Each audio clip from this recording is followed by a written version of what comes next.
Hello, everyone. Welcome back to Ready, Set, Shag for episode 10. Today I'm joined by a man who I respect very much. I've had the chance to meet now. We met in Vegas. Marc The Cyborg is joining me. We're going to talk all about him. We're going to talk about video games, I'm sure. We're going to talk about future plans and stuff that he's been up to recently, especially his new show with his lovely wife. Marc, what's going on, man? Oh, you're muted. You know what? I wasn't muted on my mixing board, which is usually where I mute myself. I was muted on StreamYard, so it's the program's fault. But hello, everybody. I'm Marc The Cyborg, and this is Baby JoJo. Hello, Baby JoJo. And for those listening on alternative platforms such as Spotify or other podcasting platforms, JoJo is a cute little. What kind of dog is? She's a poodle, a teacup poodle. She's very tiny. She's 3 years old, and this is her full size. But really? Yeah. Oh my gosh. If I pick her up though, she'll growl.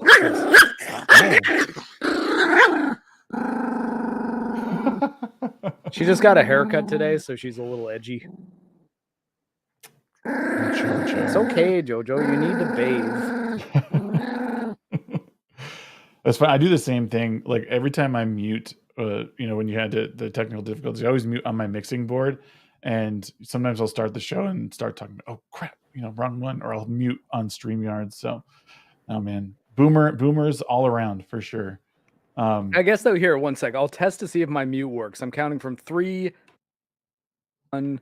Yeah, I did mute. Yeah, it did. Okay, cool. So I can control it with just my mixing board. I was worried though that because I just don't know if I mute on the mixing board, is it still like recording me on Streamlabs? But I guess if I'm like cutting it off at the source here, then no. But I don't know. Yeah, I'm still a boomer with tech, apparently. Right. Oh no, same. I mess stuff up all the time. No, man, I also want to thank you for joining me. I know you're a busy man. You do a lot of your own content. For those who don't know you, could you give a little background for those who might be listening and learning about you for the first time? Yeah, sure. So I guess I started making video game reviews about 4 years ago now. Like 2019, I think, is when I started making them. And I started making them just kind of in my spare time on my own channel. And then eventually I sent one to Jeremy from Geeks and Gamers because people on Twitter were making fun of him for having a channel called Geeks and Gamers that had no videos about video games. It was just about Disney Star Wars, basically. And so I kind of started doing reviews of older Star Wars games, like old LucasArts games. Like the first one I did was for Republic Commando. I did one for Force Unleashed, for Jedi Outcast, and it's kind of a bunch of the old Star Wars games I would start making my way through until I did Jedi Fallen Order, and that one actually it didn't do better than the Force Unleashed video, which was my biggest Geeks and Gamers video, but it did well enough that they wanted me to start doing more new games. So then I spent about a year where I was knocking out a video game review a week, or like 3 video game reviews a month and 1 new release thing. Like my deal was like a video a week. And I was able to do that, and that I physically was able to complete it, but it was also kind of killing me. Like I had no free time because I'm also I'm a career Army medic, and I'm Reg Force in Canada, so which is full time. And still am to this day, although I'm kind of deciding to change those career plans going forward. But it was the kind of deal that I was like, man, I have a full-time job. I just gotten married, or like I think I just started dating who would eventually be my wife when I was kind of in the middle of that. And it took a while for me to realize that I just couldn't keep up that pace. But then I started kind of working on longer form projects and focusing on my own channel a bit more than doing Geeks and Gamers stuff. And And yeah, now I'm sort of looking to go full time with this whole YouTube streaming thing, and I'm just kind of trying to find my footing, I suppose. But Okay. I'm trying some stuff, and hopefully some of it will work out, or at least Okay. enough of it will. And no pun intended with the finding the footing, because as your name suggests, you are Mark the Cyborg. You are a real life cyborg because you have one leg, and that seems to be Yeah, your. yeah. Yeah, and I got some injections in my leg today, so for the next 3 days, I'm actually just Mark the Cripple, really, because I can't wear my leg until Friday. But it's there's a new Final Fantasy game coming out this week. I got my first review code for a game ever last week, and I really liked the game a lot. So I'm kind of thinking of a way to do like a quicker kind of review video, but I guess I just don't want to. I don't want to do one that's in the same style of the videos that I used to make, because I don't want people to start thinking that I'm gonna be going back to like making very heavily edited videos within the span of a week. So Yeah. I wanted to find a way that I can do it, taking some of my best footage and maybe not exactly writing a script, just having an outline and doing kind of an off the cuff reaction and editing something. But I've got a few days where I can figure it out. So Nice. yeah, I'm hoping to get a video on that done. Probably be playing some Final Fantasy 16 when it comes out, which is tomorrow, or is it the next day? I don't know. It's coming out soon. I saw I that don't know. video you had the code for. Oh, is it Tripang? Is that how you say it? Yeah, Trepang 2. So, Yeah. or Trepang Squared. I actually really should, because the developer was in contact with me, so I should ask him how to actually pronounce it, because I've only really heard it read out, and they don't actually say the name anywhere in the game, or at least that I was tracking. It's a very good game though, and there is like kind of a gameplay highlight reel on my channel right now, or if you go to my Twitter, I posted a few clips of it just because I think it's a very impressive game that if you just watch it for a minute, you'll be like, oh yeah, this seems like the kind of thing I'd want to play. Yeah, I was actually when I saw you post it, I actually went to the Steam store and wishlisted it, so I can like I don't know if I'll get it tomorrow because for me it says it comes out in 20 hours. Oh, okay. So right, so I'll definitely keep an eye on it and see if it's something because $30 I think is a good price for you said for 15 hours worth of Yeah, of yeah. It took me 15 hours on hard mode to do the 5, or I guess 6 technically main missions, because the intro mission is a main mission, but it's sort of the first thing you do. mhm. Um, but from there, there's an additional 4 main missions and I think 6. Yeah, I think there's 6 side missions, and they're all the side missions are pretty much just arenas for the most part. Like there's a couple narrative elements to a few of them, but really it's just, hey, here's an arena with some waves of enemies to fight. There's some weapon attachments to find that you can then use during the campaign missions if you want. So there's reasons to do it. There's also cosmetics you unlock by doing the side missions on different difficulties. So they try to give you some reasons to play more of the content, but it is the main missions are the real big kind of meaty things. The story is pretty promising at first, but it kind of it sort of loses its focus, I suppose. And Okay. like it just sort of seems like, yeah, we're really doing our best to just pull all of these really cool environments and combat scenarios together into something that you can play.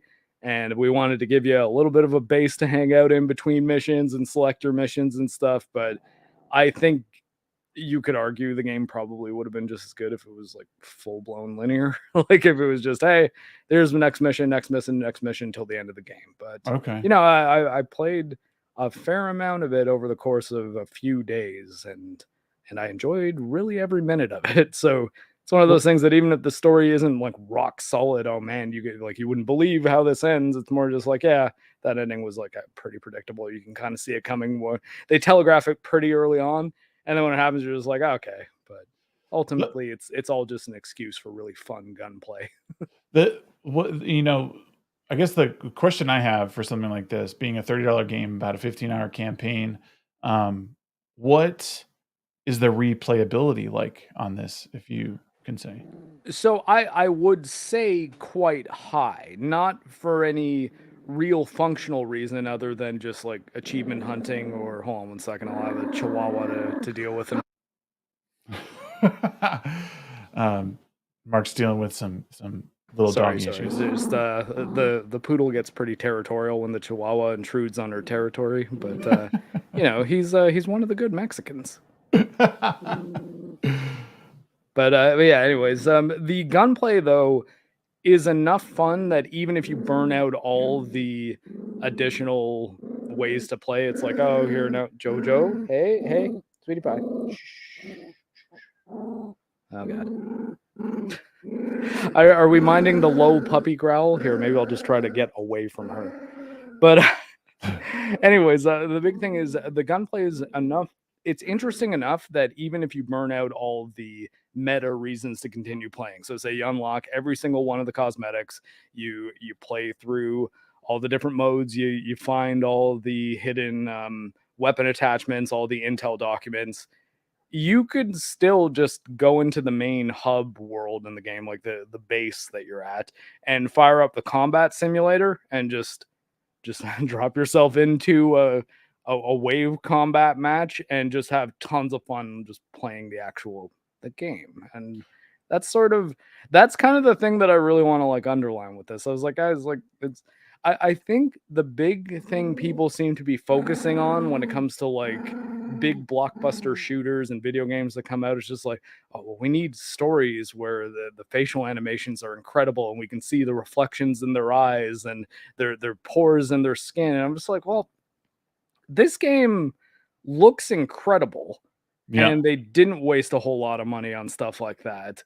And I enjoyed it a lot more than most of the games I played in the last little bit that I have spent $70 on for what was a thin experience sometimes. Sometimes it's a really glitchy and buggy and unfinished experience. And this is just like, wow, this game's just really, really good. It's made by like 5 guys.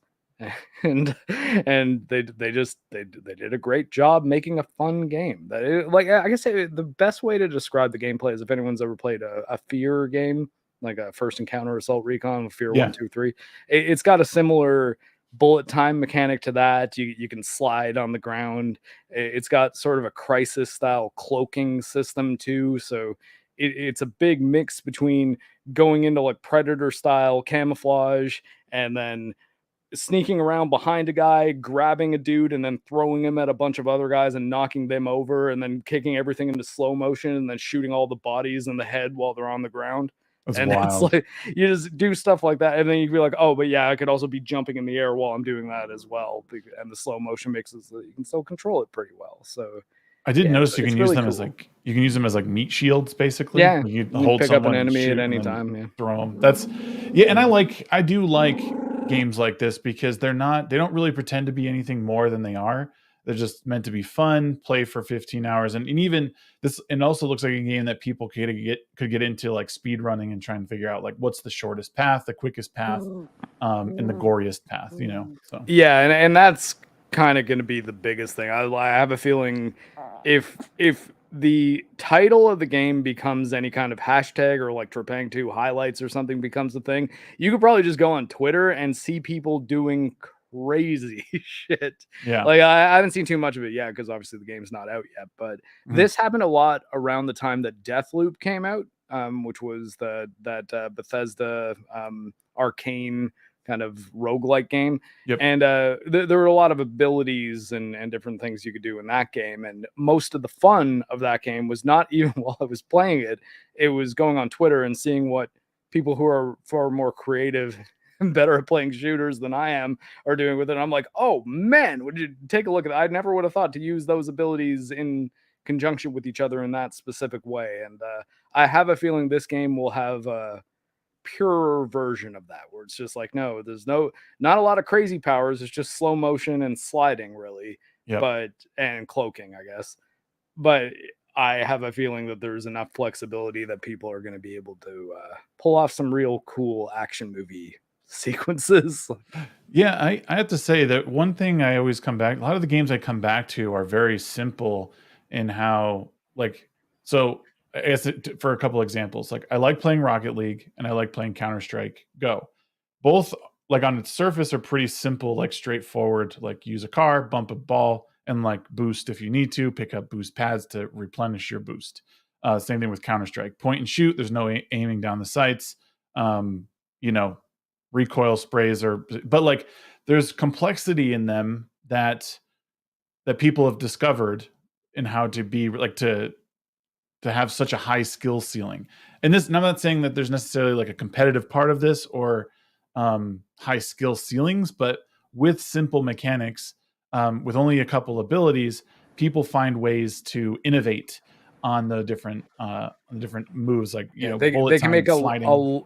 a very flexible use of the limited tools. Yeah. No, and that's something I like about this, because I honestly, and maybe it's just because I'm older than most people now, I guess. Well, not most people. Like games I are mean, I so think you different. and I are around the same age, aren't we? I'm 1984. Yeah, I'm 85. Yep. Oh, okay, there you go.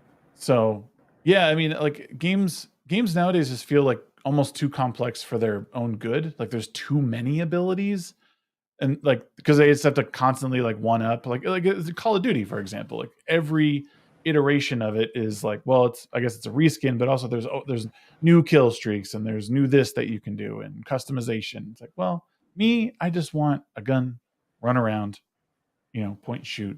I don't need Yeah, I was gonna say Call of Duty. They would be able to do so much more if they just supported one of their games for longer. Because Yep. I think that one of their big problems is, okay, we've had 10 months of this Call of Duty. Now it's time to get hyped for the next Call of Duty. And I'm like, would you guys just keep adding content to this one? Especially when effectively the only thing they're really selling you in a Call of Duty game is different multiplayer balancing, Yep. and I guess new maps and a new campaign that they're even like not a, I guess there was a campaign for the last few, but it was they did one with that one a while back. I guess it was Black Ops 4. 4. Yeah. But yeah, so where I think that business model kind of falls apart, though, or not falls apart because it's working for them, but where I think it has a very critical weakness is they're selling battle passes as well. So my Yep. whole thing is, if like Call of Duty, like I say, Activision, what are you actually making the money on? Are you making the money on that sticker purchase every year, or are you making the money selling consistent battle passes? And I think at least for Warzone, pretty clear that it's the battle passes, right? Because that one's free to play. Yeah. And my whole thing with it is I'm like, okay, well, if you guys cannibalize your own multiplayer player base every single year, and like, and then you're still expecting people to buy a battle pass every 3 months for like what the additional the months of the year that they're not spending $60 or $70, I guess now US, like that's not even my price. Mine is $93.49. That's our list price for a modern video game. Wow.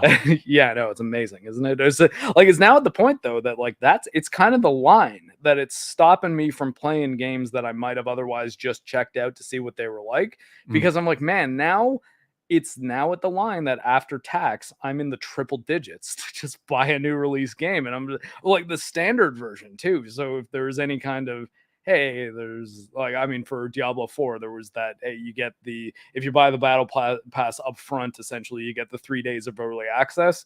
And I actually thought I needed that for a stream I was doing with Adam, like Adam Krigler, but apparently I didn't, and that was an open beta, but I'd already bought it, so I was like, whatever. And I've had a good time with Diablo 4, so I'm not really complaining about JoJo. She doesn't like Blizzard. Yes, I know, JoJo. You're a League of Legends fan. I get it. She's Korean. Oh, okay. But You know what's funny about Diablo 4 is that I bought the big boy version, and it was supposed to come with like 20 like battle pass levels, and I haven't seen a battle pass yet. So well, the season hasn't started, so you have the first battle pass. okay. So, and that's kind of where like it evens out that day one edition or early access edition, whatever they called it. I mean, ultimately, it's the, hey, we've structured our business model to the point that we need to kind of try to make some more money out the gate. So we're gonna. It's one of those things that I see where they're going with it. I just don't like the practice, and my argument against liking the practice is it's a feels over reals argument, because it's just, I don't like the idea that I have to pay an extra $10 to play this game 3 days earlier, especially if it's a game that progression matters, and I might have friends that are blowing ahead of me. Now, what ended up happening was I started playing Diablo 4 when it launched, and then or like when the early access period was, and everyone that I was currently playing with just blew right past me, and like they ended up with like level 50 characters by the end of the first weekend, and I'm just like, I mean, I got my main up to like level 26, and then I was having fun dicking around making alt characters. So I have a character of every class that I've now got everyone above level 20 at least. So I've got a decent sense of what I can, or the different builds that I can make of every single character class in this Yep. game to at least the moderate level tier. Like, because I mean, once you get the level 1 to 10, it doesn't hardly even matters which class you're playing as in this game. Like, I think you could probably agree with that, because it's like you've got like 2 attacks, and you probably have a ranged one and a close range one of some kind, and then as you get the levels, you can choose to make your own attacks stronger or amp up your arsenal and give yourself new abilities. But I found that experience between level 10 to 20 is a lot of fun, because that's where you really get to start thinking, okay, how can I turn this character class that's supposed to be a standard member of this adventuring party here, and just make it a broken, just overpowered death machine. And I've pretty much done it for every character. They've all got a drawback, although I think I've now crossed the threshold into where my rogue, when people were telling me, oh yeah, the rogue's the overpowered one. And at the time I was filling with the necromancer, and I was like, well, my rogue's level 32, and I feel like my level 20 necromancer can clear these dungeons with way more ease than the rogue. So I don't know what you're talking about. But then I eventually gained the ability to have it be my primary attack that uses my meter. So like the one that uses my stamina or whatever, or focus. I forget what the rogue's ability. It's all mana, anyways. Like exactly. they have every class has a different name for what their mana is, or spirit, or I don't know, whatever. But the rogues, my primary attack that I use with him, so it's just my X button attack, or like I'm on arcade stick or on a controller. It is a flurry that does a bunch of different stabs in like a fan shape, and heals me on every critical hit. And my critical hit is so my rate is so high now that I'm pretty much constantly healing myself as I'm doing damage. I barely need to use potions. I'm just like, oh, so the only way I can ever die is if I fight something that's a lot more powerful than me, and it like one shots me. Because if it kills me before I'm able to use those attacks to regain my health, then I mean, you know, like I'm still dead. But I was like, wow, I can't believe the rogue became that overpowered. But I've now got to the point that my sorceress, like the one that I kind of made, my X-ray girl, is a lightning mage, simply so I could call it X-Raiden. Like, nice. X-ray and then Raiden from Mortal Kombat. Yeah. And so I just went all in on every single lightning ability, and now she just like, she's basically like the Emperor at the end of fucking Return of the Jedi. Episode. No. The one where it's like, oh, shit. What's the last one? Episode 9. Rise of Skywalker. Like, where he just has like the stupid lightning, the stupid lightning that can take out like an entire fleet. Like, I'm basically like that in with the sorceress. My druid, every single build guide that I was looking up at, people being like, here's ways that you can build the druid, almost every single one of them was lightning. And I'm just like, fuck, my sorceress is lightning. I don't want to make the druid all lightning spells as well. So I've turned him into like a poison werewolf, and just everything is like poison damage and wolf skills, and they're all pretty badass. So I've kind of turned what a lot of people are using as a magic character, the druid, into a essentially melee only class, but I'm constantly doing like crazy damage over time to everything I'm touching. And the barbarian, I'm a glass cannon, or I say that like I'm a glass nuclear warhead, because I just like shred through people with this big broadsword and cause bleed damage that pretty much takes out everyone's health. But I don't really have a lot of defensive options, so I take a lot of damage and kind of need to run away. And generally I run away, and because of the bleed damage doing the damage over time, it's like they all bleed out before they catch up to me. And because the weapon's so big, I can attack like 30 enemies at a time. So I'm just like, oh, like he kills things the fastest. So it's interesting how each of them have a way that you can make them ultra powerful and in a Yeah. very distinct gameplay way. I ended up going with Barbarian. My whole build is based around Whirlwind, which has been really fun. But I noticed that it didn't really, that build didn't seem to really peak until I started min-maxing more and getting the right like aspects and proper gear for him.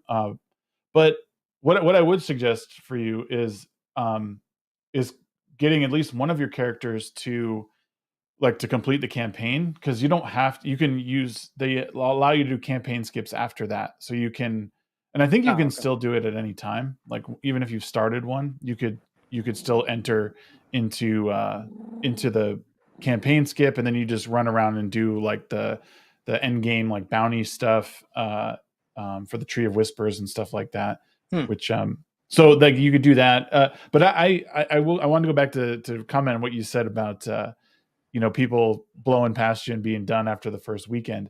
I suffer greatly from in the same way, because a lot of people that I play with and or we play with mutually, like they play all the time, and I can't play as much as them. Or like I like to sort of go between different games and try out different things. Mhm. And what happens is people get so far ahead on gear and so far ahead on leveling that I get inside my head where I'm like, oh, I can't play with them anymore because they're so far ahead of me, and this content's easy now, and blah. So, but I haven't really suffered that with Diablo, which is nice, because Diablo, a lot of the stuff you can do is fun to do solo, especially Mhm. as you get up. Like I think I'm level 58 or 57 now.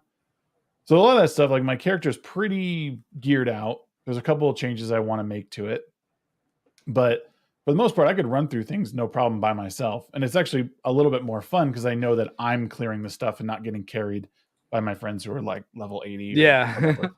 So, um, but no, I think Diablo's been a really good experience. I know Blizzard's had his issues in its past, but I think as far as this game is concerned, um, they've done well at listening to the Diablo community and like what people are looking for in a game. Um, I'm interested to see what the battle pass looks like, what's involved in it. It's been cool. Like I've gotten a few mount drops that are like rare during some Yeah. events, and then just so that's been fun to get some of those. And then we've done a couple world bosses, got some unique gear, which has been fun all around. Yeah, I see, thought, I've still not fought a world boss successfully. I fought the one during the beta, and yep, it's actually where I figured out that I was quite good with the rogue character, mhm, because the first time I fought it with Adam Krigler and his group, we lost. And one of the things they were saying was that, like, yeah, I need to kit myself out with legendary items, and yeah, that'll be the way that I do that. I didn't understand the obol system though in the beta. Like, no one really explained it to me. So when some, like, all I did was I looked up ways to farm legendaries, and the thing is just like run this dungeon because it's one of the fastest ones to get through, and then there's a public event right there, and just bounce between those two.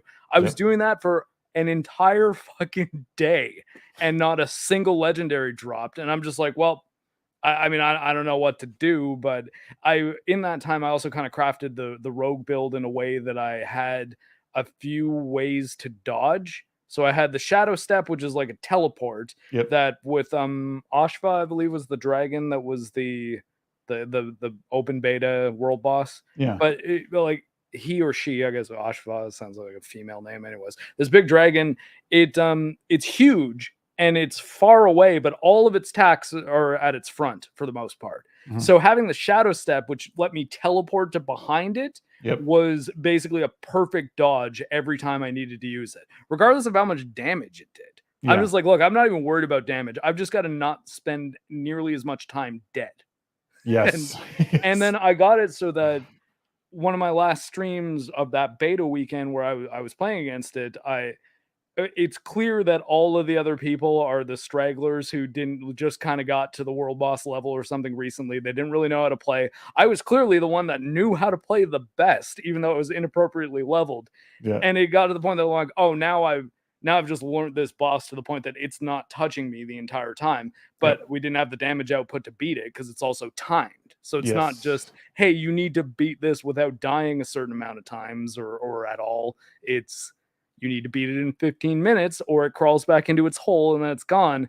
and we got it down to like 20%, something like that. So I was like, well, that's still 20%'s worth of health that we needed to do in 0 time. So it's wasn't happening. But yeah, now I think I could probably do it because I understand that basically just keep on doing public events until you have max ovals, pick an item and a character, and just keep on rolling that item until you get a legendary. You probably will before you run out that time. Yep. And then just do some public events until it's like, oh, I can't pick up ovals anymore. I'm going to go do that again. And then you get another one.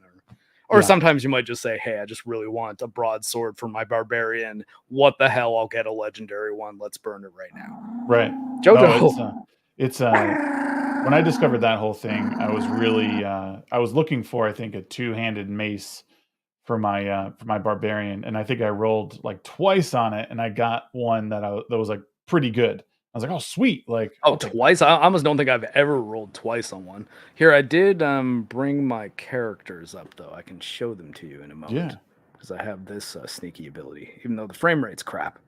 So we have though pretty good resolution on using my capture card as a webcam. So there's my main, Marc the Rogue. He's level 41. There's Marc the Necro. He's he's an edgy boy. Give this man a cheeseburger. Yeah, definitely a necrophiliac. But I wrote some lore for him in a way that makes it kind of sweet. You ever seen you ever watch Buffy the Vampire Slayer? Yeah. You ever see the episode Conversations with Dead People? I wouldn't recall it. No. Anyways, I got the idea of just like, wouldn't it be cool if he uses his necromancer powers to like, his hobby is he just resurrects random people who have recently died in graveyards and talks to them about how they died. And hey, I mean, if he hits it off with one of them, you know, he's around dead things a lot. Yeah. I was like, cool. That's actually kind of nice. There's a druid. He's our chunky boy. Ooh, you know, he likes a good rack of ribs. And he's also the poison wolf guy. Yeah. So there's that. And his wolf form is much more jacked. Marc the Tank, he does roids, a lot of them. And is far more jacked than I will ever be. Yeah. And then my sorceress, my X-ray girl lightning mage. Nice. Who I think is quite beautiful. And I did as as kind of almost a joke, I make like little self-insert versions of myself as my created characters. But it was the mannerisms of we're back on. It was the mannerisms of the mage. Because if you look at I guess I can see her now, but you can't. Like her mannerisms are very like proper and like very feminine and kind of ethereal almost in a way. And designing it as like a short-haired, like dark-haired person with a beard, there was something just unsettling about it.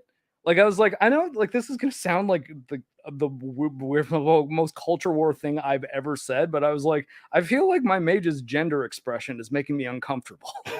And I was just like, you know what it is? It's because like I wouldn't have a problem with there being a like kind of feminine mage guy. I just wouldn't have designed him to look that way because I'm like, no, your style doesn't fit your body language. Like you if you look like Alucard from Castlevania Symphony of the Night or like some iteration of David Bowie, like that sort of like androgynous, like what am I even looking at kind of look, that's a way that you can make that look cool. But when you've got like a beard and short hair, there's something that's just really weird about it. Like it's like, oh, this guy doesn't seem like he's powerful at all. He just seems like he's sort of a prissy guy that doesn't have good fashion because his facial hair is clashing with the way he moves. But no, that's funny.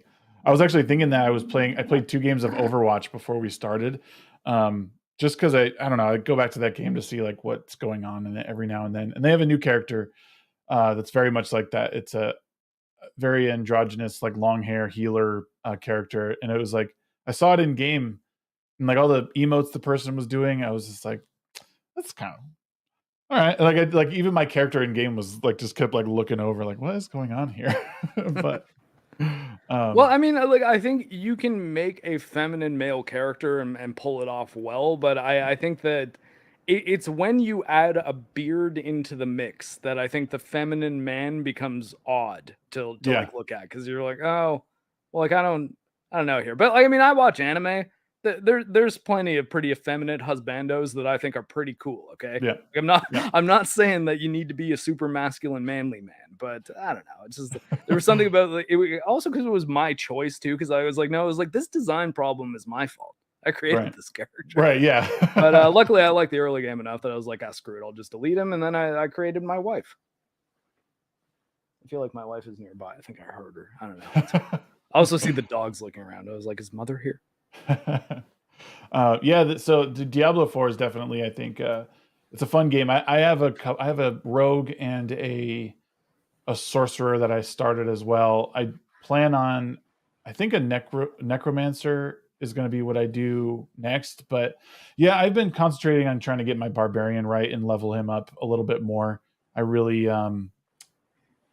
like the barbarian class. It's been fun, and it's a little bit different. Not many people that I know are playing the barbarian, so I felt obligated to do that rather than just do the uber powerful rogue or anything. I try and avoid doing Yeah, that. see, I mean, I didn't even pick Rogue because it was the most powerful. I just like if you guys have ever seen me watch me stream Elden Ring or something like that, I always like playing light, fast ninja type dudes. That's Yeah. sort of my thing. If I have a choice, it's like I would prefer to be able to move away from the damage than have to take the damage and just hope my armor or my health, my hit points are high enough, right? So that was just kind of the character I defaulted to. But yeah, and then everyone's like, oh, Rogue, they're OP, and I'm like, oh, that's just my that's not why I picked it. I just picked it because I think they're cool. I wanted to be a ninja. Okay.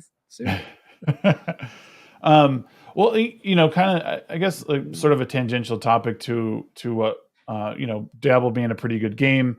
It's been like, I don't think there's been many issues as far as like bugs or anything like that. I think Yeah, it's been pretty polished. A couple lag spikes, which is why I wouldn't play a hardcore character. But right. like every so often, I will just get killed because it's like, oh, looks like the servers and I were doing different things, and now I'm dead.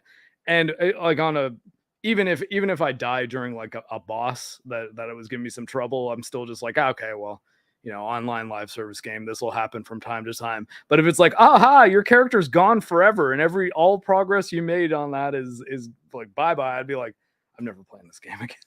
Yeah, well, I'm just gonna go play something else. And that's that. So I kept hearing, and I think we had an exchange real quick on Twitter about it. The hardcore characters, I was reading, you're supposed to get a special in-game item for the server disconnects because there was issues. I haven't started one, so I can't confirm that, but I know it was supposed to be a very rare item.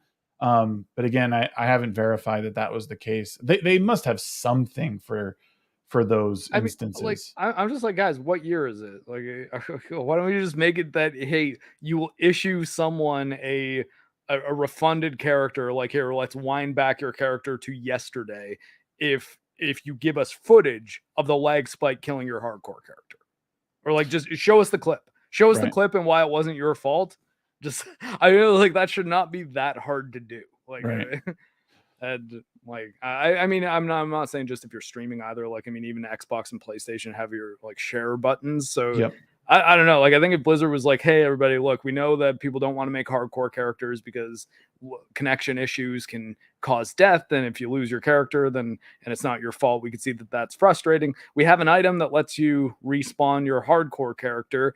They're rare to find in game, but if it's us who kills your character with our servers, we'll just email us. We'll give you one. Yeah. Now they might find themselves flooded with fake hardcore character death footage, but at the same time, it'd be like, okay, well, we'll like make that one intern's problem to have to deal with that. And like, be like, hey, look, man, watch like if you think that you can just trust someone's username and it seems like they're a person who's been playing World of Warcraft since 2002 or something like that, it's like, yeah, I think this guy's not lying to us about this. Then use your judgment. But hey, if not, watch the clip.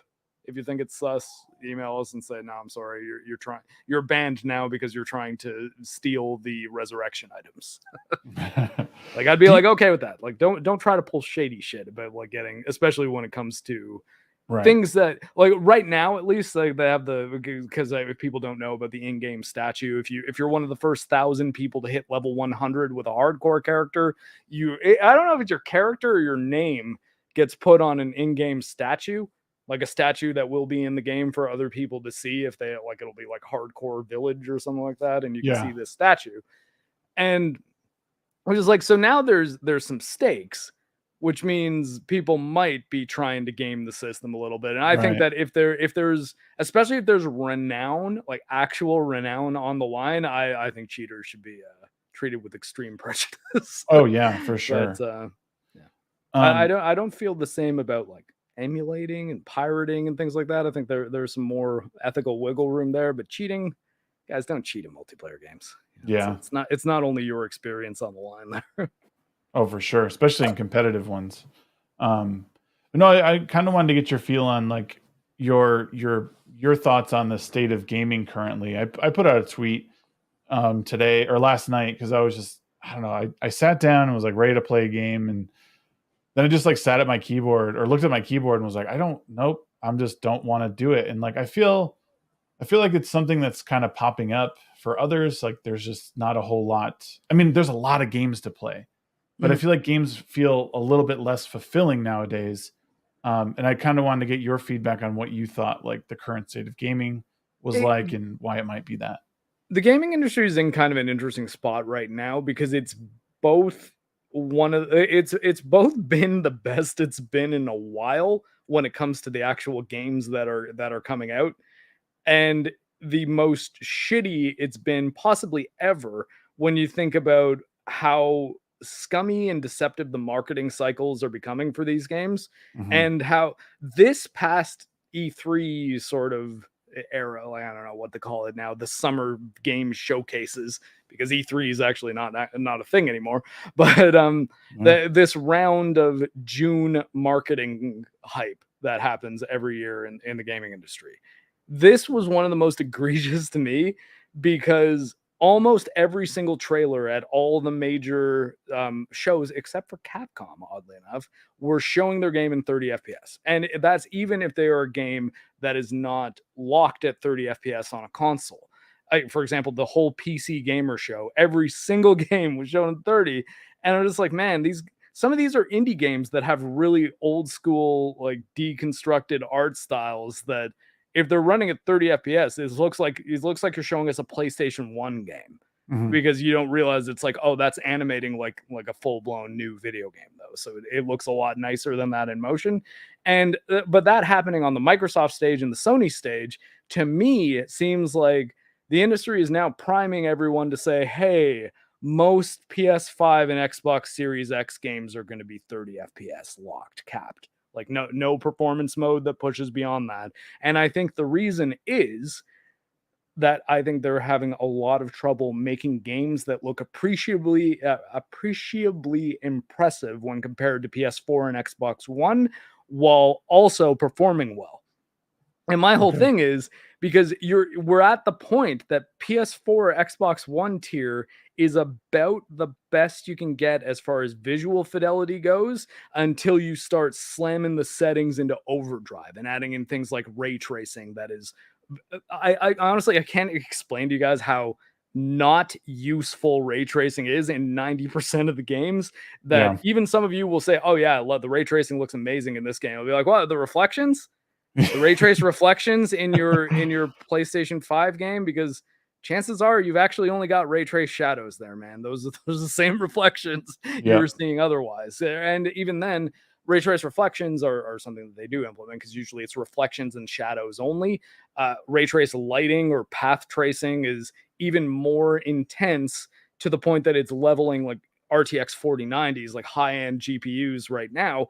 And my whole thing is just like, guys, the tech is not ready for this stuff. Yeah. And the reason they do it is because, like, well, but we got to sell them a PS5 though, or we got to sell them a new Xbox. And if it's just going to be, hey, the games are going to look pretty much the way they looked the last generation, but it's 60 FPS now instead of 30 FPS almost across the board in every game you play, I'd be like, yeah, awesome. Whereas most normies would be like, what?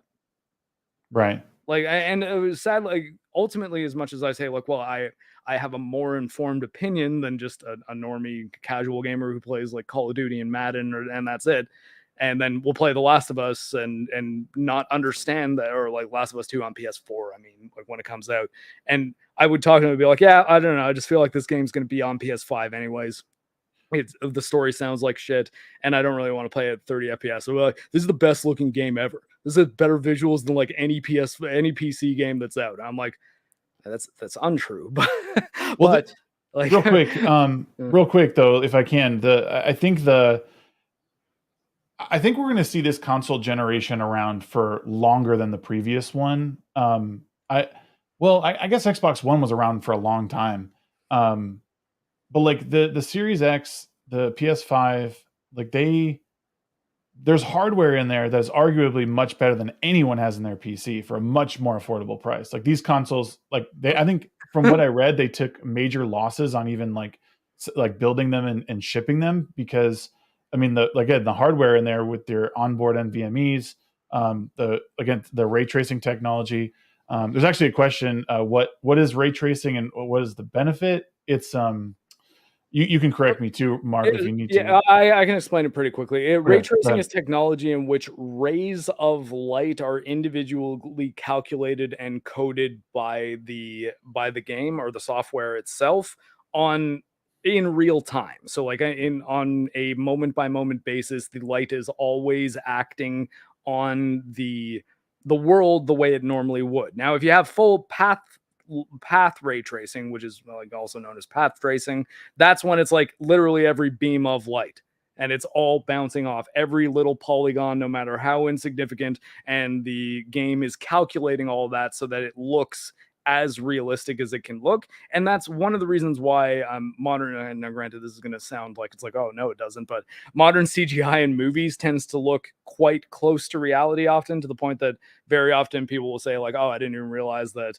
Iron Man's helmet didn't exist there, and he just taps a button, then all of a sudden it disappears. It's like, well, I mean, granted, a lot of people say, yeah, that doesn't look that great, but it's gotten close enough that Hollywood has decided, okay, that doesn't just look like a CGI Gumby person. That looks enough like a real being that people will accept it. And part of that is because ray tracing became like a thing that's like, okay, now light in computer animation isn't drawn the way we used to draw anime, like cartoons, like a 2D animation. It is calculated the way our eye calculates actual light. Now, when you're only applying that to the shadows and the reflections, it's not that hard for even a console to be able to do it well enough.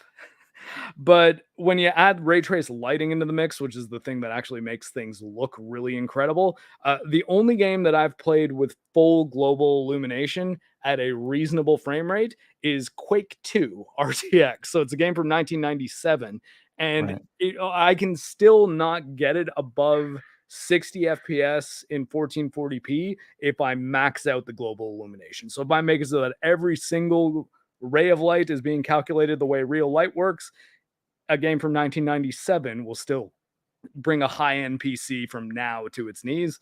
So I think that ultimately, though, where I really want to strip away all the noise and just kind of focus people is, hey, if God of War 2018 was the general standard for visual quality in a game, like fidelity, I mean, just a screenshot, Mhm. looking at it and being like, hey, a game can look that good, but the performance and the optimization across the board, even on PS5, on Xbox One, across all the PC versions, is like rock solid, because we've just been shooting for that target now for a while and are focusing on ways to make that general visual target run better and have little tweaks, like incremental upgrades, little by little, that can make it look a little bit better.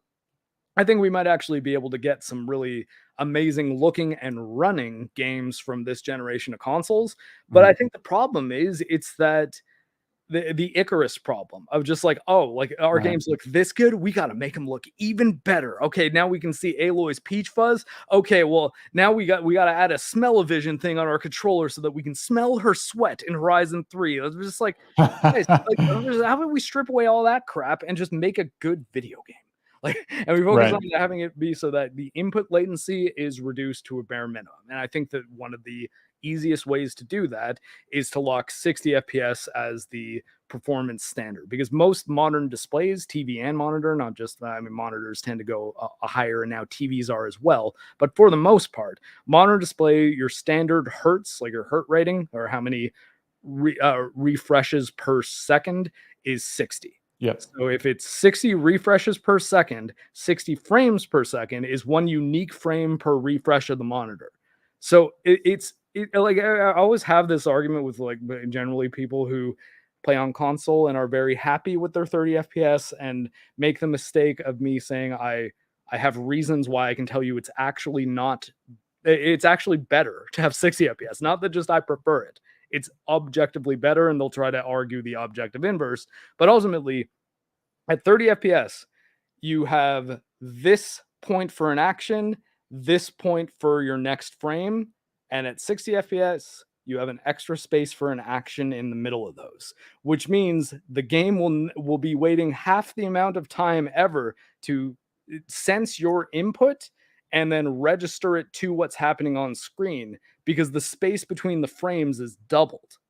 And because every single frame on a 60 hertz display running at 30 FPS, it's showing the same image twice every time. And like that will always be happening, because I was like, guys, it's the difference between them showing you every image 2 times and showing you every image once. Yeah. That's why 60 FPS on a 60 hertz display is a significant difference over 30. And it's one of the, this has become a big thing online in the last little bit with Starfield being Yep. announced being 30 FPS on console, which I mean, I kind of saw that coming once. Did you watch Todd Howard's Lex Friedman interview? No, I didn't actually. It was pretty good, but one of the things he says there is like, yeah, traditionally though, we're okay with 30 FPS at Bethesda Games Works, is like as long as our simulation's running and everything. And I'm just like, yep, Starfield's 30. Like, Yeah. to me, that's where he said it, because I'm like, I feel like he wouldn't say that if he was confident that at least on the Series X that there'd be 60. But I think though Starfield still looks very good to me. I hope it runs all right on PC. But Yeah, it's, I'm worried, and well, with Bethesda games, I'm always like expect the worst and hope for the best. Like yeah. they always have their issues at launch. This one, I don't know. I mean, I don't know. We didn't really see a whole lot. We didn't see the game boot up. We didn't see them enter it, into a live simulation of the game. It was just all a bunch of cutscenes and some Yeah. gameplay that they recorded. Canned But footage. Yeah. right, so time will tell. I don't know if I asked you while we were watching it, but do you think that Starfield will be delayed one more time before it's released, or do you think they're locked in? Doubtful. Especially now that they've, I honestly think the reason why it took us so long to hear this release date is because I'm willing to bet the choice was between, hey, do we figure out what we have to do to to get this game to run at 60 and start stripping out features like there's no tomorrow, or do we just bite the bullet, say we're going at 30, and then just have it be 30 FPS on consoles, and then hey, when there's an Xbox Series X Pro like in Right. 5 years or probably less, I mean, that's kind of my prediction, is that we will start not seeing fewer video game generations. I think we'll start seeing just more of them, to the point that I think the difference between consoles and PCs are going to start getting a lot blurrier, because Yeah. I think we're more likely we'll see a world in which consoles are treated more like cell phones, where it's like, hey, you're on PlayStation platform, you're on Xbox platform, and it's like, oh, what version do you have? Oh, I have the one from 2 years ago. It's like, oh, then you'll still be good for the next few years. But it was Yeah. like, oh, how old's that console yours? 5 years. It's like, oh, well, might be time to get the new Xbox, man. And Well, what do you think about, like, because I even think to some extent, because I mean they've been talking about ray tracing for years now, and I almost get the feeling that they're not gonna lean into that so heavily anymore, and like with the advent of these new consoles, everything was, oh, it's all gonna be ray tracing, like it's gonna be enabled and everything, but I just don't see it going that way. It well, almost seems like they're gonna I back think off. it was Phil Spencer that also said that the Xbox Series X games will be 60 FPS or 120 FPS. And it's like, oh, Yeah, okay, how'd that go? It's like, well, we thought about it for 2 years and we decided that actually it's super hard for us to optimize games well enough and have them look super nice. And that, like, honestly, it's the thing that I always want to remind people that I'm saying. I'm not saying make the games less ambitious. I'm not saying make them less interesting. right. I'm saying pick where you want to put those resources, Yeah, and maybe skip out on the mind-blowing visuals part more Right. often than you're doing, because Right. ultimately you can't convince me that that's not the expensive part. Right. Because it's the part that generally, I mean, Trepang 2 being an indie game that looks as high fidelity as it is one of the things that's really impressive about it, specifically because that's generally something that only studios with a lot of money can pull off. Yep. But if, I mean, Trepang 2, I think is also a good example of, you could maybe look at it like a really nice looking PS4 era game, like one Yep. with all the bells and whistles turned on and running at a solid frame rate. And yeah, it's like, okay, yeah, I could maybe say that there's not like any big open world areas or anything like that on like Starfield, where you have the ability to like pick up any item in the environment and have the world remember where that is. Which, I mean, some people would be like, oh, well, would you rather Starfield was running at 60 FPS and you could pick up less stuff? I'm like, Maybe. honestly, it's like I don't pay attention to most of the shit I pick up in Skyrim or Fallout, to be honest. Like, sometimes I'm just picking up stuff to be like, hey, can I do anything with this? And then Yeah. I find out I can't. It's like, okay, this is just caps then. Yep. or scrap, like whatever. So it's like, well, I appreciate that element of the Bethesda game. So it's like, well, maybe not 1,000 planets then, you know? It's Right. like, or hey, why don't we go for an art style that is a little bit more, you know, No Man's Sky-ish. It's like that sort of flat Right. color art tends to run a lot better than hyper realistic. We want to see the individual shadows on these pebbles on the ground thing. Right. Or it's like, I mean, I can appreciate the aesthetics of that. Don't get me wrong. Like, if I see a really nice looking vista in a game, I'm gonna be like, oh wow, that looks really nice. But Yep. if it's running like crap, I'm a lot less impressed by it. Whereas I think there's plenty of people out there, like, you know what it is? I think the easiest way to see it is if you ever look at fanboys arguing with each other, particularly Xbox fanboys arguing with PlayStation fanboys, they argue with screenshots. Yeah. And I'm just like, guys, that's not a video game. Right. That's a picture. The picture. I was like, because like you can't tell me. It's like, well, look at how amazing this looks. I was, yeah, but I mean, you need to have a certain amount of those drawn per second and have it relate to an action with an input device in order for me to have that count as any kind of argument for this video game is better than the one you're talking about. Right. Well, and that's and what people don't realize. I've dabbled in 3D animation and modeling, and so like you model in different viewports. You'll model in just like sort of an object mode where it's just like a basic light source, and you're, whether it's wireframe or however you're doing it. And then once you turn on like the render previews, like you have your light source that's fixed or in different places, but like when you turn the camera, even in a static object, like the light, the my video card needs to continue to generate where the light is on that object. So Yeah. it's totally different. And to have a world like, and this is why some of the stuff doesn't matter, like the ray tracing. I understand how powerful of like a processor you need to pull it off really well. And like, I'm not saying the technology is not necessarily there, but it's very difficult for, like, I mean, I have a semi decent video card, and again, I'm just rendering basic object, not even motion. And it's, you can hear the thing kick on and like really start blowing off some steam. And it's, but it's hard to take a world like Starfield or even Horizon Forbidden West, that's a closed map, and Mhm. like and make everything generate off the single light source, the light in the sky, as it's moving at an accelerated rate across the top of the map. And then, not to mention the individual light sources that you're coming across, whether it's fire, to make it look good and smooth is really difficult.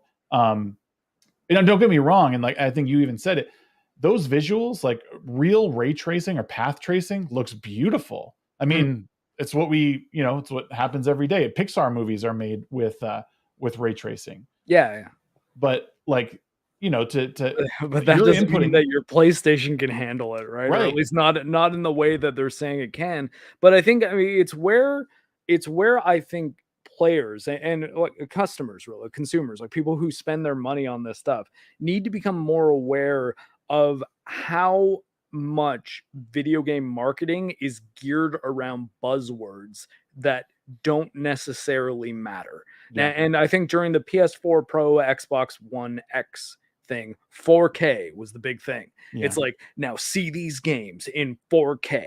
And it's like they kept on saying 4K ready system, 4K. And it's like, okay. But 90% of the games that were on PS4 Pro and Xbox One X, like the 4K versions, Yeah. are 1080p upscaled to 4K Right. with a little bit of trickery, and sometimes 1440p. Right. And generally, those were the real 4K ones. It's like, no, those are still 1440p that's upscaled to 4K, which, you know, sure. But I mean, what are you actually telling these people they're paying for?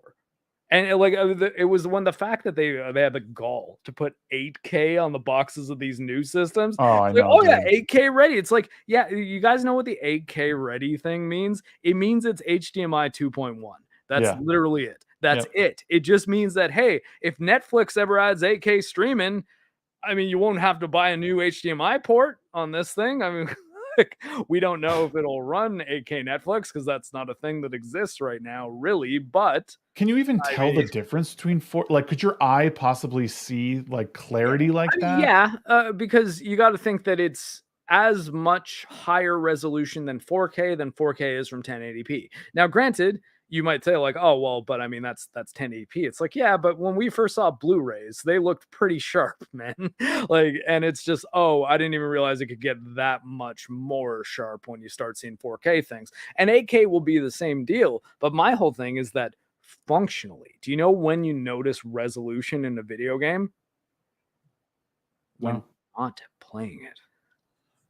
You notice resolution when you're not in the middle of the action of a game, when you're wandering around the hallways between action sequences, when True. it's a cutscene that you're looking at a character's faces up close. Yeah. You're not really paying attention to resolution in game, and that's how not only games in the last generation, but especially games in this generation, it's how they've been getting away with calling themselves 4K, because it's 4K with dynamic resolution. And what that means is every time anything's happening that's actually intense for the game, it scales the resolution down to make it so that the game runs well. Because ultimately, as much as people are like, oh, I don't really care how a game runs, so give me a consistent 30 FPS and that's totally fine, I'm like, okay, but understand that it often won't be a consistent at the target that they're shooting for. Yeah. And my whole theory is that if 60 FPS is the standard, the minimum standard to shoot for as like a target, we're still going to have games that are running at like 50 and 40 and like 56 and with some dips, because not every game is going to be optimized very well. But you Right. know what we won't see? We won't see anyone thinking they could just be like, okay, well, we can't get this game running. Well, fuck it, we'll ship it anyways. Just cap it at 30 FPS and just say, oh, well, we wanted it for the cinematic look or some shit. Like, Right. it's like, okay. I think it just becomes the crutch. It's like, well, you know, this game's on fire, so we could delay it for a little while, or what the hell, we have to cap it at 30 FPS. And I think that this marketing, just to kind of tie it back to why I brought up frame rates, this marketing cycle showing 90% of the trailers at 30, I thought was them priming to be like, hey, if we advertise these games at 30 FPS, then no one's going to be pissed at us when they run like sheer hell in their performance mode. Yeah. Whereas if we show these games in a well-rendered video that's running on the highest NPC dev kit that we're working on, then yeah, we can show these games really well, but then we'll run into the opposite problem, which is the Anthem problem. Yeah. Holy shit, fucking the Mass Effect guys are making an Iron Man game that's gonna like take on Destiny. Man, this looks so good. And then the actual game comes out and it's like, oh, all the characters look like shit now. Oh, it definitely doesn't look that nice in game. And it's like, oh, so that big super impressive, like, wow, we can't wait to play this game, was fake. It was just it was a lie. And Yeah. I think that the reflex to that is, let's not show the games as good as they can possibly be looking. Let's show them looking kind of shitty. and then hopefully people won't be disappointed when they come out and they run slightly worse than even when we show them. Yeah. It's weird that like it is a bummer because we seem to have gone backwards on the promises of these new consoles, and we're still, you know, what are we, 2.5, like 3 years into the PS5, Yeah, and we're we're 3 years still, in. yeah, and Year it's still three. 30 FPS. Like, Well, I Like, mean, I think that for 30 FPS though, it wasn't a running problem; it's a new problem. right. Because that was the advantage to the which is like it was hilarious to me because every time I would see in the more kind of normie console gamer groups that I watch mostly, I would see people flipping out anytime a game was coming out on PS4. They'd be like, "Fuck, this one's cross gen too. I can't wait for them to like finally unlock the power of my PS5." I'm like, yeah, guys, that's not how game development works. So, so here's the thing. They have a target for how they want this game to look. Mhm. The upside, the absolute upside to them targeting PS4 and then releasing a PS5 version as well is you can pretty much guarantee that PS5 version is going to run well. Yeah. You can't guarantee the PS4 one, really, Right. because they could still ship that running like shit. But if they have to have it functional on the old system, I'm in most cases it tends to look pretty good on the new ones, which was the case with Demon Souls, Spider-Man Miles Morales. That was one of the other big launch games that came out, like their flagship ones that had a 60 FPS mode, which was really really cool to see. For the Spider-Man game, where like swinging around the city in 30 FPS didn't look fantastic, even though the game was fun, Yeah. but it's like, okay, now this is happening. And people started complaining when God of War came out. And then it was the same, or it was Horizon first or then God of War. I think, yeah, it was Horizon and then God of War. It's like, oh, yeah. And this is another PS4 game that they're just shipping us on PC. I'm just like, guys, that is not a bad thing. It just means that they're targeting lower end hardware. It doesn't have any bearing on whether or not they will make a good game. Otherwise, you're saying there's no good video games that have come out prior to the PS5. Okay, because every single one of the games that came out on prior systems, they didn't release on the PS5 first. I hate to break it to you. That's like you can still make a good game while keeping the ambition in the pocket. And I think that is honestly, I think, kind of the coolest thing that Tears of the Kingdom kind of taught us this year. It's like, hey, if Nintendo just wasn't Nintendo, and they still set the Nintendo Switch as their fidelity target, but they were like, oh yeah, but we'll release this on PS4 and Xbox One and PS5 and Xbox Series X and PC. That game would run incredibly on every one of those systems that they made native ports for it. Yeah. And it's like, so then what we would have is 4K 60 FPS versions of Tears of the Kingdom on like everything. And like that's the thing. I'm like, would anyone be like, oh well, this game is just it's stuck in 2002 or 2005? It's like, no, this game's actually like pretty fucking wild as far as like what it's doing. Yeah. It's just its fidelity target was for a 6-year-old piece of Android hardware. It sort of knocked it out of the park as far as what it did with its coding and even its visuals. Realistically, they look quite nice, and the performance on a Switch holds 30 well enough. So not my favorite way to play any game, but also it's like in context, the Switch is really old. So, but my whole thing is, I'm like, you can say that a game as ambitious as Tears of the Kingdom should be fine running at 30 FPS on Switch, and I can kind of get behind that, even though I'm like, okay, yes, I'm okay with that. Although I wish Nintendo would still sell me a better system that I could run it better at. However, it's like, yeah, it's at least you're going far enough that that's enough of a sacrifice that I can buy it. But I mean, Starfield might be the only one that it's like, hey, yeah, we're really just that ambitious that it's basically impossible for us to pull this thing off at 60 FPS. I could be like, I don't entirely believe it, but I'm closer to believing you than I am the Redfall team or the Forspoken team, right? Where it's just like, oh, this is a Redfall. We couldn't possibly get that to 60. You'd be like, did you try?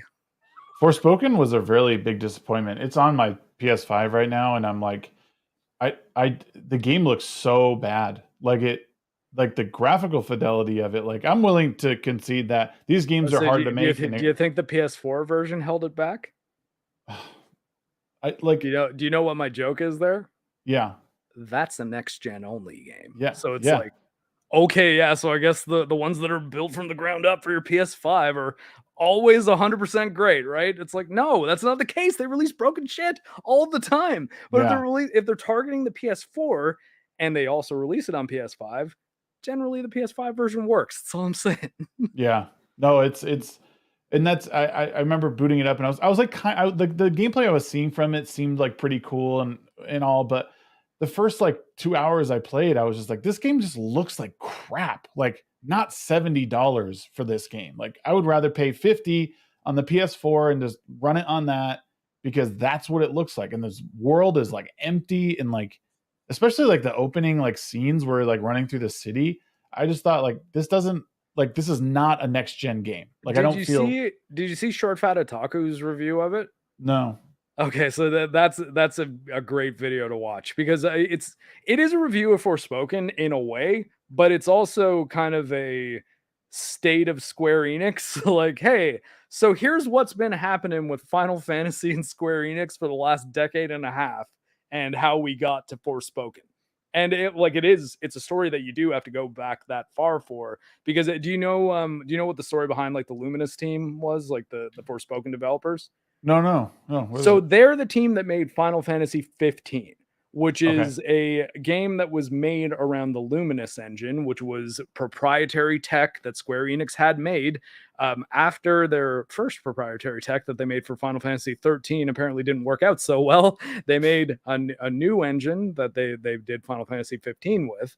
And the tools for it were apparently not very easy for them to license out to other people. That the Luminous engine was difficult to work with, that the only people they could have support from were within their own studio. And Final Fantasy 15 had a lot of a very mixed reception. I'll say that much because I know a lot of people that like Final Fantasy 15. Even I actually like Final Fantasy 15 a fair amount. I think it's got a lot of issues, particularly narratively, but I thought it was a fun enough open world like adventure game. And the team who made Final Fantasy 15 got kicked off Final Fantasy and put on to Forspoken basically as a means to recoup losses from the Luminous engine development and Final Fantasy 15. And like there were supposed to be some additional DLCs for Final Fantasy 15 that got canceled. And then they basically just gave Final Fantasy 16 to the MMO people. And we're just like, hey, you make 16. And it's looking pretty good so far. But hey, that's coming out later this week. So Yeah. that's why I always say, hey, if you hated Final Fantasy 15, don't necessarily let that dissuade you from 16, because 16 is the game that the guys who are replacing the Final Fantasy 15 people are making. The Final Fantasy 15 group was fired and sent to go make Forspoken so that they could maybe recoup some losses. And 16 was given to the Final Fantasy 14 people for their first single player game. Forspoken was a big disappointment.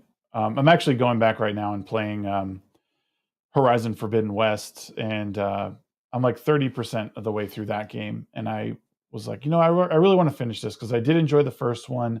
The gameplay loop I like the first one of Horizon is fine. It was just what was really turning me off about the second one was them really, really leaning into, and I don't like using the word, but like kind of the woke stuff. Every woman you come across is like big and strong and like super powerful, and like men just sort of like cower to them, and all the men are modeled as these like wet sponges, and they just get kind of tossed around by their female counterparts, and they're not like muscular, and if they are muscular, they're usually like dicks or they're about to die. So I just thought, so that shouldn't most of these cavemen be muscular? Yeah, man, like what in the hell, like how this doesn't even make sense. Like, so yeah, that was turning me off from the game, but I was like, I need to put that aside because the gameplay is fun. Like the little world puzzles that you go into those little like city areas and you try and find the relics. Yeah, the cauldrons, like little dungeon. I know that I haven't played Forbidden West, but I've played Zero Dawn twice. So yeah, I do know Horizon pretty well, but I have no idea what happens after the DLC of the first game. No spoilers or anything, but the Forbidden West game is essentially the first game, but you have like a more skill trees. Like there's different like paths you can sort of build into. I think there were 3 in the first one. Yeah, this one has 6, I believe, 5 or 6, centered around different aspects of combat. Like, you can kind of do like more of a melee style build. You can spec into like crafting, like potion crafting, stealth, ranged attacks, and even like within the skill trees, you can sort of take different paths to get to different like ultimate, like, and you have like ultimates that you can use, or like supers, that, maybe give you extra critical hits or tear damage, on different, enemies and stuff. So it was cool. I feel like in some ways they improved it, but more of the same story, basically, just a more like deeper history and to different like, further west of where they were in the first one.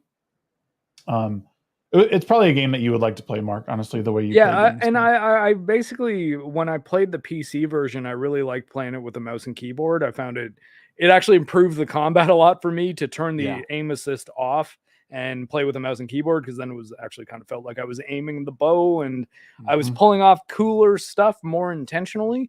And I think because it was because I think Forbidden West came out the week before Elden Ring did. It did. I just kind of decided, okay, I'll skip Horizon for now. I'll play it whenever they port it to PC.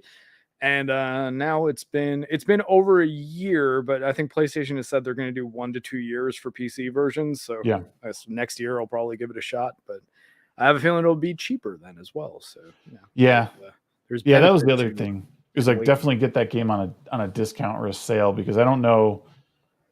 It's fun, but I don't know that it's like, if you played the first one, this is going to just feel like a really big DLC. More of that, yeah. And I'm pretty much okay with that, at least from a gameplay standpoint. If it's just more of the same stuff with some interesting little balance changes and mechanical differences, cool. I think a game like almost a game like any game except for Returnal of Sony's catalog, I think that they put themselves in a position where they do need to deliver at least an okay story, or they're going to be letting down a pretty significant portion of their audience.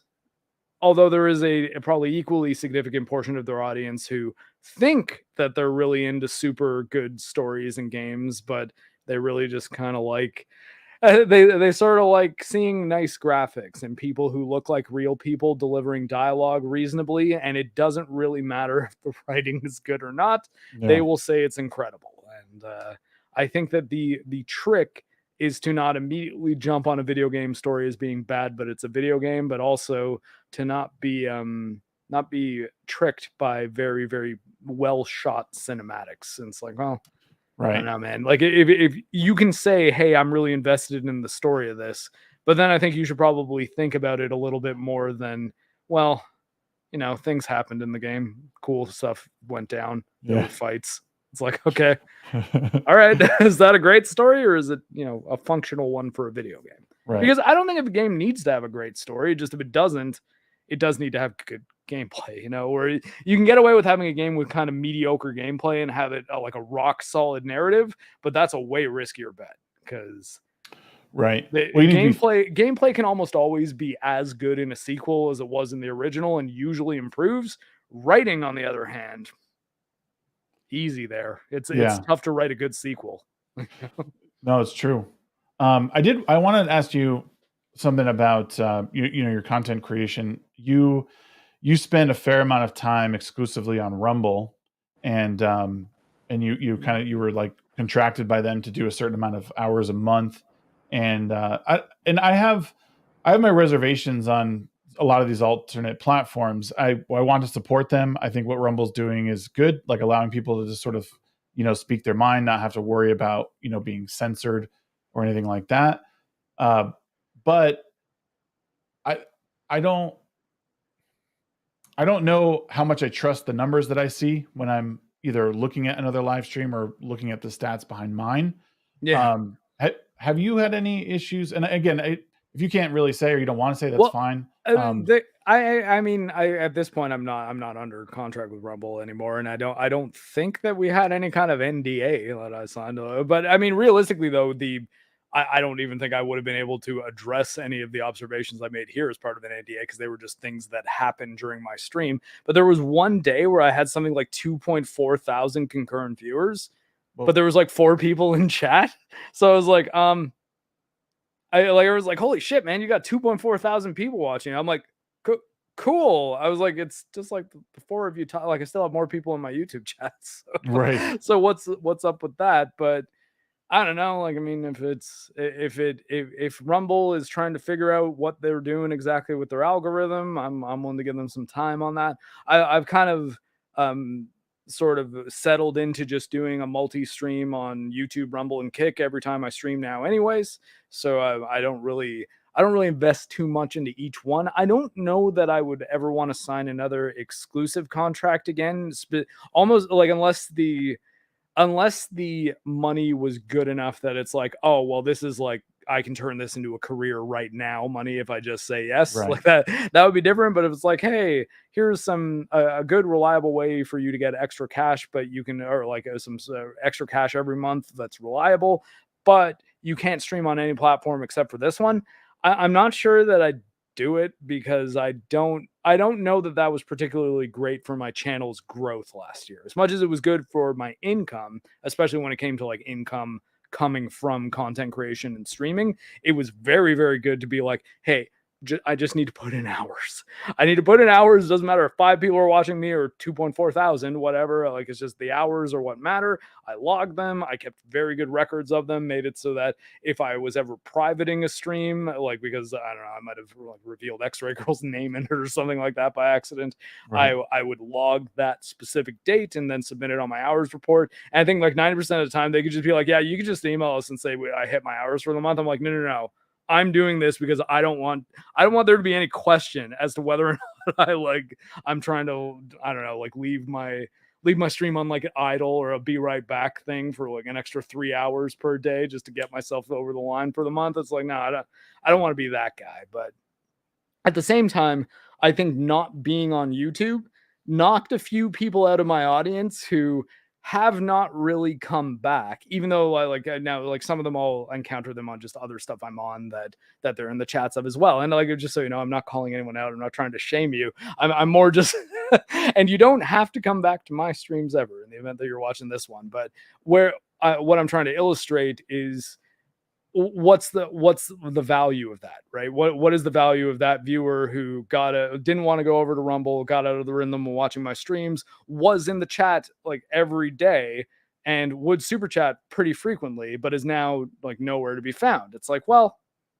yeah, you could say like calculus wise, I probably still made net more money by doing the Rumble contract, but it's like, Right. how many people did me just being gone for a while lose? Or how many people could I have been gaining if I was, spreading out more? And I like being able to just fire up Streamlabs, set all my things go, and just be like, boom, set up my chats, Rumble, Kick, YouTube, and I can now see all three of them pretty well. And as I'm playing, it's usually pretty easy to engage with everybody, or at least sufficiently enough. But yeah, I don't know. It's tough though to think of what the right thing to do would be, like as far as the right choice for anyone to make. And I think that what Kick was doing, granted, I know Kick's not they're not offering me any kind of XQC like deal, but I think it's interesting that they are specifically saying non-exclusive contracts are what they're doing for people like XQC and Amaranth and them. And what is very beneficial about that, I think, is it makes it so that now you can still pull your audience and Yeah. say, because I mean, I think it might have been Craig, like Stuttering Craig, who was saying this on Side Scrollers the other day, but I think he was saying that generally you'll have incentives on top of just, hey, $100 million plus, or the $100 million is the cap on the deal. It might be that kind of thing. And the way to get there is to hit milestones for subscribers.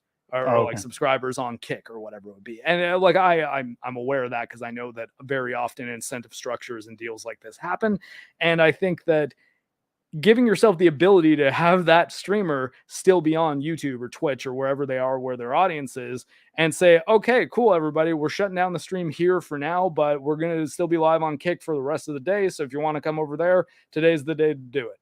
And you might piss off a few people to be like, yeah, I was there. But it's like, yeah, you guys know I have $100 million deal with Kick, right? So yeah, we're going to do some stuff that's just over there. But the non-exclusive deal means I'm not just abandoning everyone and doing like a Ninja Mixer thing where it's just like, yeah, $100 million for Ninja to be exclusively on Mixer. Mixer dies the next month. And it's like, oh, well, got his bag, I guess. Right. Well, that's what I'm concerned about when it comes to like Rumble and Kick is like what the lifespan of these places, how are they being bankrolled? And like, I mean, to drop $100 million on someone is, I think that's ridiculous for an athlete. But like for someone who's creating video game content, I think like, is that the smartest use of their money? Because we watched Mixer just go down the toilet, signing a bunch of extra people. Facebook did something similar. Like the people I know that went there exclusively are back on Twitch or they're on other platforms. So like, is this another example of Mixer, or are we really at a turning point where these platforms are going to survive and actually hold their audience? Because again, I don't believe the numbers I see on Rumble a lot of times, and the ones on Kick, they seem a little bit more real, but I still have my reservations. Well, I think at least for Kick, I think they're really striking when the iron's hot. On Twitch, also kind of like self-destructing. Yeah. So they might be in a decent situation to use what's essentially the exact same technology. Like they're still using Amazon's instant video streaming services. Yep. So, and it's why, did you see the Pokimane thing where she was like, yeah, I don't get why people are like worried about Twitch. I mean, you know that Kick makes money for Twitch, right? It's like, no, they both make money for Amazon. That's not the same thing at all. Because Amazon could very easily say, hey, everyone likes Kick and hates Twitch now. Why are we still paying Twitch? Like, it's like, or why are we supporting Twitch at all? Like, let's just license our streaming out to them and they can pay us if they want. Otherwise, Kick is just licensing our tech and they're doing fine by the look of it. I think though the big moral problem with Kick is apparently they're funded by gambling primarily, like casinos and things like that. And a lot of people have a major objection to that from a base moral standpoint, which I don't think I do, at least as far as I don't really think there's anything functionally evil about gambling. I think that gambling companies can definitely be predatory, don't get me wrong, and I think that their business practices should sometimes be looked at, especially if they're doing things like marketing to kids or anything like that, But I think the sort of more insidious aspect of it is tying a video game streaming platform directly into gambling in any kind of real way, because that could start getting really squirrely. And I mean, just, I guess, for example, there was a big kind of scandal a few years back where people were doing like Counter-Strike skin gambling. Still do, but yeah. Yeah, well, but I mean, like, there was YouTubers who were like promoting services where it's like, sign up for like Counter-Strike skins now, and like for $5 you can get a roll that could get you a $500,000 knife skin or something. It's like, okay, yeah, this I have a feeling that that'll be pretty green light on Kick, but at the same time, I don't know, because it's like I don't principally have a problem with them just putting whatever they want on their site that they run. It's like, yeah, no, like, fuck it, gambling makes us money, whatever, we'll support gambling. Porn makes you money, help make a video service for porn. There's plenty of people who have figured out that's a pretty good way to make money. But I think that ultimately it'll come down to what your personal moral impact is on that. And I think with gambling, I'm at like a 50-50. I think I'd actually probably be more okay with porn. Like, I just feel like, hey man, people want to see boobs, they're going to see boobs. Okay. I don't necessarily think keeping boobs off YouTube has protected anybody. I think all it's done is made it so that if you have a thumbnail where a girl's in a skimpy top, you might get age gated for no reason, even though it's just like, well, no, that was an actual picture of the news story that was, or whatever it ends up being. But yeah, I don't know. I think though ultimately it's like, if they gain money from wherever they gain it, and as long as it's not like actual terrorism, then I guess I don't functionally have a major issue with it. But I guess it is something worth considering in the event that you're starting a Kick channel and want to just at least know what you're supporting, right? Know what you're signing up for. I do have a Kick. Kick.com/Marc The Cyborg, everybody. And subscriptions are now live there too. I don't think I have any subscribers yet though. Because granted, I got monetized like last week, so it's not, I've not been up there for too long. But but yeah, like, so I don't know. It's it's tricky when it comes to the back end financials of these streaming services and things, because it's like, yeah, anytime you're dealing with tech startups, like how much shadiness is going on, how much is kind of data being sold and things like that. And especially the Kick guys, I think, are like some crypto billionaire dudes. So Yeah. I mean, I know, are they planning to set up a legitimate competitor for Twitch so that they'll have a sustainable business in which they can make regular income for decades to come? Or are these dudes who just got really, really rich very, very fast and are trying to flip that into becoming incredibly more rich much more quickly, and then just going to pull the plug and run, right? Like that's, Right. and didn't that happen with a couple streaming services already at this point? Like, what's going on with D Live now? Weren't they like, Oh they had some yeah. like shit coin kind of like tied into them, and it was like, well, actually, you have to get like live coins, and that's how you pay people. But the live coins can actually be cashed in for more of the D Live coins. And it's like, wait, so how do people actually get money? And it's like, oh no, we don't make money. We just gave it all to PewDiePie. Yeah. Yeah, no, I remember that because I used to watch a couple people on there, and like you would like get their currency just from like watching and interacting in chat, and you could like donate that to people. But it was like, like for every 1,000 or whatever, it was like 10 cents or something like that. It Yeah, was a big rip off. But I didn't really like the interface to that anyway. It wasn't, and you know, I made excuses for Twitch for a while just because it was I mean, the platform itself is very user friendly, and it's really easy to like monetize on it, and even like, to donate to people if you wanted mhm. to. They make that really, really easy. And all these other platforms, like they didn't do it. And I understand that they're still young, but I don't know. Twitch definitely has the market cornered on how well it does live streaming and interaction with their chat. Like these other ones, they don't have that same like chat interaction or game integration the way Twitch does.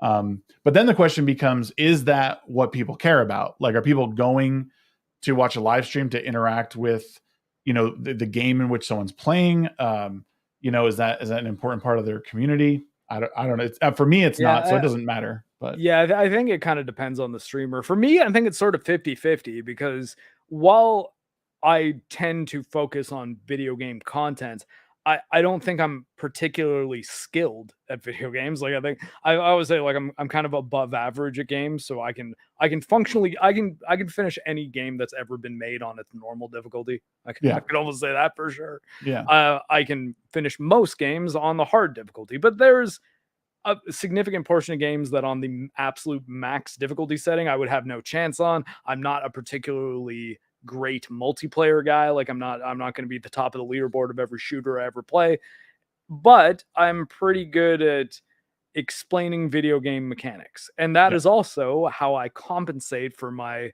mediocre reflex skill, because I understand the mechanics. So I eventually, over time, die enough, make enough mistakes. I figure the game out. I get the I start seeing the matrix code, and like all of a sudden I'm just like not even looking as I'm blocking every single hit, right? Like it's that just eventually happens for me, and that's how I get through games. Which I think that you'd have to watch a lot of my streams to even see those moments. yeah, So where I find people tend to enjoy watching me is me explaining the game that I'm playing, and so or like even developing my view of the game's mechanics in real time, where I'll fiddle with something and then play with it and then talk to the people about it and explain why I think that. And I generally have a good enough knowledge base, having played games and even things like what, because there's other pop culture references that happen in games, obviously, playing video games, watching movies, like reading books and comics and things like that from when I was a little kid up to being a nearly 40-year-old man. And with, I guess, sort of kind of an autistic memory where I can like make it a lot of really abstract connections very quickly. I can find ways to explain things to people in ways that they find kind of entertaining, which is why the sort of new thing that I've been doing on my main channel is Classy Vigilante, who's one of my mods, just started take like, and basically X-Ray Girl actually had this idea initially, where it's find someone in your chat who watches most of your stuff all the time anyways, and just see if they have any interest at all in video editing.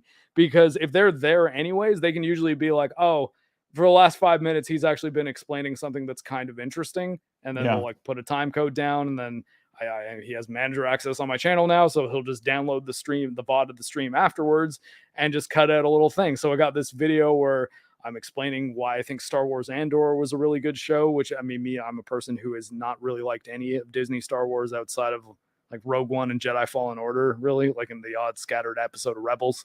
But I watched Andor and was impressed. Like I was like, holy shit, this is actually better than anything that Disney Star Wars has done. And instead of having to make a video on it, I just was playing Diablo 4 one day and just kind of explained it to my chat after I'd finished watching it.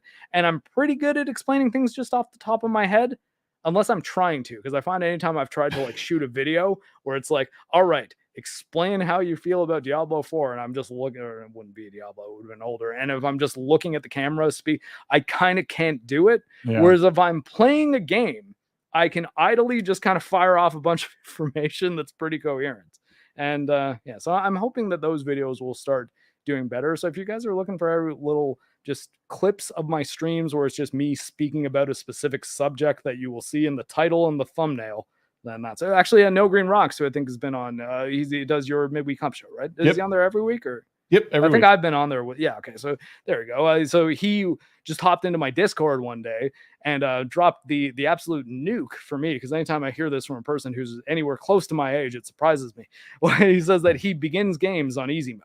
Like he fires up easy mode first because he's like, yeah, I play video games in a way where I just like fiddling around with them, kind of. I don't really care too much about the challenge. So I had a video that I put up yesterday where it's me kind of explaining to him why I think that game difficulty is something that is generally geared towards teaching you lessons about the way that game is played and the way that game is constructed.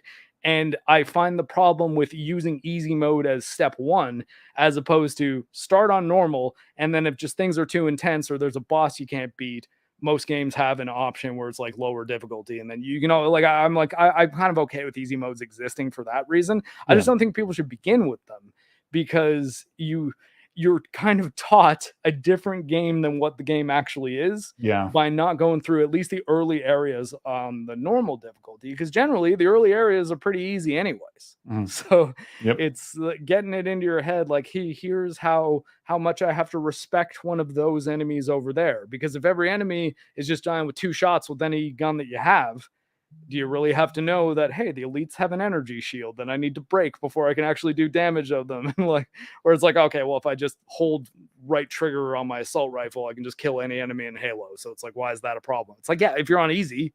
Yeah. But if you're doing anything else, you have to learn how to play Halo. And that's learning how to play Halo is what makes Halo more fun than shooters that are not Halo. Because it's like, hey, there's the things about this game that make it what it is, right? And I think that in easy, like defaulting to easy mode tends to just even things down and make it so that you don't really get that, you don't really understand the personality of the games that you're playing. And yeah, so I've had Classy Vigilante just kind of fire me up little edits of those things, and that one I actually used a really clickbaity thumbnail too, because X-Ray Girl was saying you got to really make your thumbnails more like eye-catching and clickbait. He's like, try to throw a hot girl in there sometimes. So for this discussion on easy mode, I made in big white text the words "get hard" with like Bayonetta's ass, which is like right behind me also. And then in brackets underneath in black text, not white text, it says mode. So get hard mode is the thumbnail, but it was like, it's just a picture of Bayonetta that says "get hard" in big white text. And I'm like, am I sexy baiting enough? I don't know.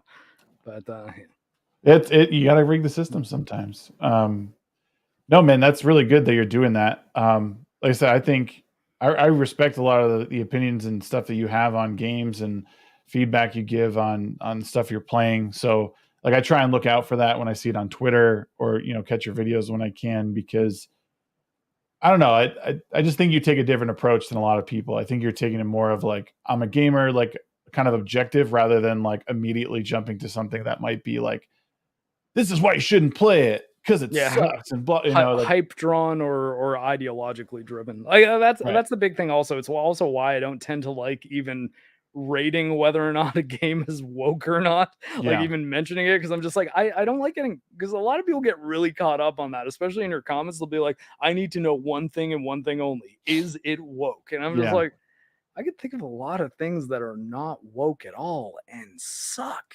Yeah. Like, I mean, it's just, I was like, I'm sort of not here to tell you guys which things will satisfy your like preceding political bias. I'm kind of trying to tell you what the good video games are, man. Like, Well, and that's and I did want to like, and that kind of was leading to something I was going to say anyway, is like even with Forbidden West, like I don't like seeing the word woke because it's not, the game is not bad because there's moments of like wokeness, because I don't even necessarily attribute it to that. I attribute it to like the same way I don't like the aspects of the movie Elemental. I don't like is that like the emasculation part of like men, like making men look intentionally weak, especially in a spot where like you're talking cavemen days. Like yeah, if like you, or I neo mean, cavemen, but yeah, they're effectively cavemen in Horizon, even though it's the distant future, not the right. past. Yeah, and that's what's weird is like no, like the only way these groups are going to survive is if they're really strong. And likely what would happen is since men are or women are, they bear children and they have to rear them, like they're probably not going to be big and strong. They'll probably, I mean, it's not to say that there's not strong-willed women out there that might be warriors. Of course there are, but we would probably default back to our sort of natural setting of men being the providers, protecting people just Yeah. because that's how our biology works. And again, but we're not talking about the exceptions of the rule. Like that's why that particular thing doesn't make sense to me and like ticks me off. Not because it's woke or whatever. It's like it's just And that comes down to me being less about whether or not it is woke themes in the story, and more is the story that they are told written well. yeah, Because I mean, you could say, okay, well, this is a tribal society. It's like, okay, how do we make this believable? yeah, Well, the traditionally the women would probably be caregivers, so let's have that be the default and have it be that our heroine here is one of the female warriors, because I think it was the big thing was like she was supposed to be your kind of like Mulan type, who was like, ah, I'm gonna be a warrior just like all the rest of them. I'm gonna be able to. I think it's one of the braves that like in that first trial that she goes through. yep, And I mean, most people are like, yeah, no, she sucks, so like she's definitely not gonna make it. And she uses some strategy, and like she actually kind of finds a shortcut for this race that they're doing across this mountain. And you basically, that's kind of the tutorial for the parkour and the climbing and stuff, because it's yeah, like, well, all of them were running around the mountain and she just found a more dangerous and skill heavy but much faster path to the end of this race. So it's like, right, okay, yeah, that's kind of cool.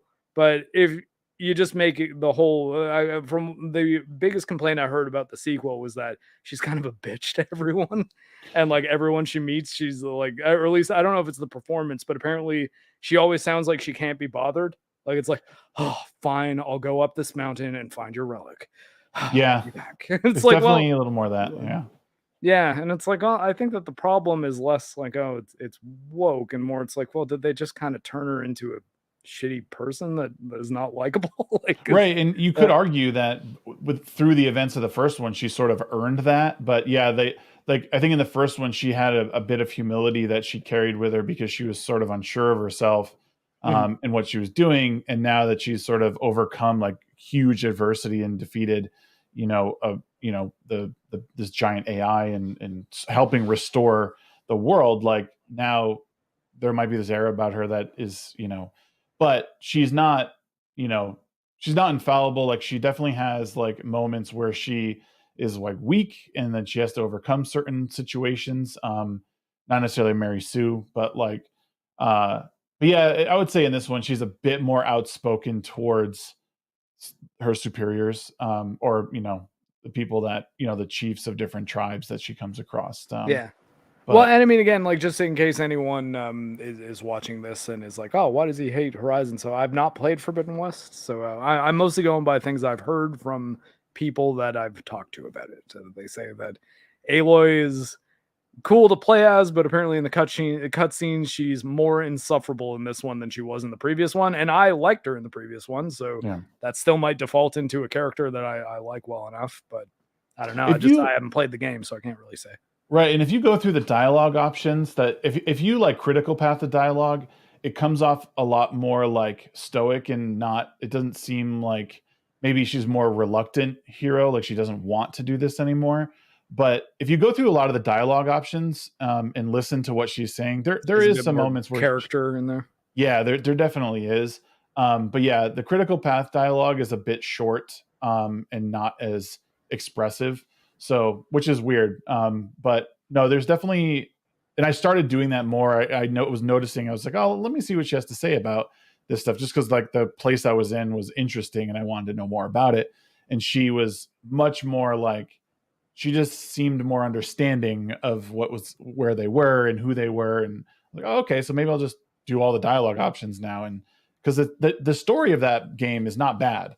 I've always thought that there's a good narrative strung through the whole thing. Even the side quests are Yeah, pretty I thought interesting. the twist in the first one was great. Like that Mhm. when you find out what the Zero Dawn project was and Yeah, why Aloy looks like this person that you see in the holograms. I thought all that was explained quite well, to the point that that actually kind of pulled my it deflated my excitement for a sequel, because I'm like, I feel like I know all the things about this world that I was curious about, yeah. and now it's just going to be cavemen fighting. But I hear there are some kind of twists as far as that goes. But Yeah. There is some new stuff. I haven't got, like I said, I'm like a third of the way through the main story.